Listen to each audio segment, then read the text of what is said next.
যার জায়গায় গিয়ে বলবেন, আমরা সবার জন্য সুযোগ দেব।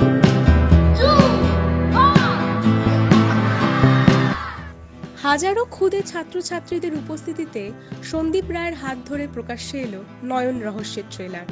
শুধু তাই নয়, ট্রেলার মুক্তির পর স্কুল পড়ুয়া সেই ছাত্রছাত্রীদের জন্য আয়োজন করা হয়েছিল ম্যাজিক শো এরও। ছিলেন সন্দীপ রায় সহ ইন্দ্রনীল সেনগুপ্ত, আয়ুষ দাস, দেবনাথ চট্টোপাধ্যায়, অভিজিৎ গুহ সহ অন্যান্যরা। উল্লেখ্য, গরমের ছুটিকে আরও মজাদার করে তুলতে পর্দায় ফিরছেন ফেলুদা। আর এই ছবিতে আবারও ফেলুদার জুতোয় পা গলালেন অভিনেতা ইন্দ্রনীল সেনগুপ্ত। চাপের কথাটা না, মানে চাপটা প্রথম মুক্তাপুরিতেও চাপ তো থাকবেই, কিন্তু সেই চাপটাকে নিয়ে কাজ তো করা যায় না।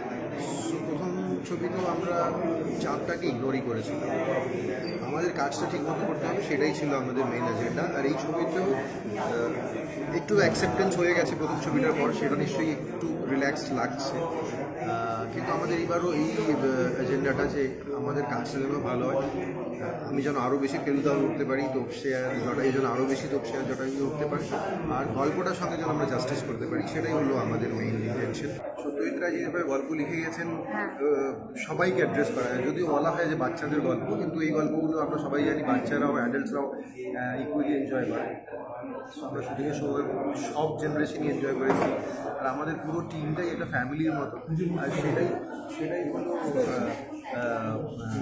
সন্দীপ রায়ের ইউনিটে কাজ করার সবচেয়ে বেশি অ্যাডভান্টেজ ওইটাই যে একটা ফ্যামিলির মতো আমরা সবসময় কাজ করি। মনে হচ্ছিল যে হত্যাপুরীতে অনেকেই এদের প্রেফার করছেন, ভালো লাগছে। সেটার জন্য তো বিশেষ করে করা ইমিডিয়েটলি আর কোনো ফেলুদা ইমিডিয়েটলি হবে না, কারণ এই দুটো পরপর হয়ে গেল, তো এবারে অন্য কিছু করতে হবে। কিন্তু নয়ন রহস্যটা করার পেছনে নয়ন খুব একটা ইম্পর্টেন্ট ভূমিকা প্লে করছে, কারণ হত্যাপুরীতে নয়ন যে মানে অভিনয় ছিল আর কি, সে একদিনের কাজ ছিল হত্যাপুরীতে, খুব ছোট্ট একটা রোল ছিল, ওই প্রি ক্রেডিটসে একটা রোল ছিল।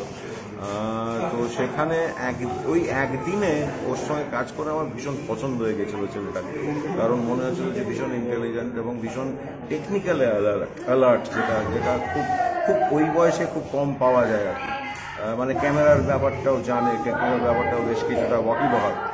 কাজেই আমি ভেবেছিলাম যে এইটা এত বেশ ভালো হতে পারে যদি মানে বেশি বড় হয়ে যাওয়ার আগে নয়নটা করে ফেলা উচিত। তো কাজেই পরপর ফেলুদা করা। আমার ওভারঅল জার্নিটা হচ্ছে খুবই যন্ত্রণাময়, বিষময়, প্রচুর ঘাত প্রতিঘাতময়। আসলে এমন একটা চরিত্র এই লালমোহন গাঙ্গুলি ওরফে জটায়ু, তাকে এমনভাবে ক্যামেরাবন্দি করেছিলেন সত্যজিৎ আজ থেকে বহু বছর আগে, এবং এই চরিত্রটি করেছিলেন আমাদের সন্তোষ দত্ত। এমন একটা আইকনিক মানুষ, অভিনেতা এবং আইকনিক চরিত্র তিনি তৈরি করে ফেলেছিলেন, তারপরে ওই চরিত্রে আর কাউকে সত্যি কথা মানায় না।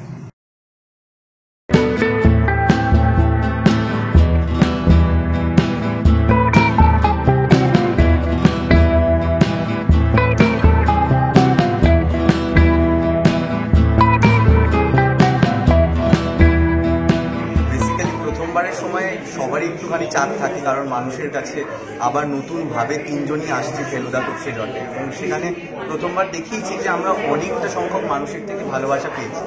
এবার সব জায়গারই একটু পজিটিভ নেগেটিভ থাকি, তো সেই জায়গা থেকে আমরা চেষ্টা করেছি আগেরবার যেটুকু নেগেটিভ মানুষের লেগেছে আমরা তিনজনের মতন করে আরও বেটার করার।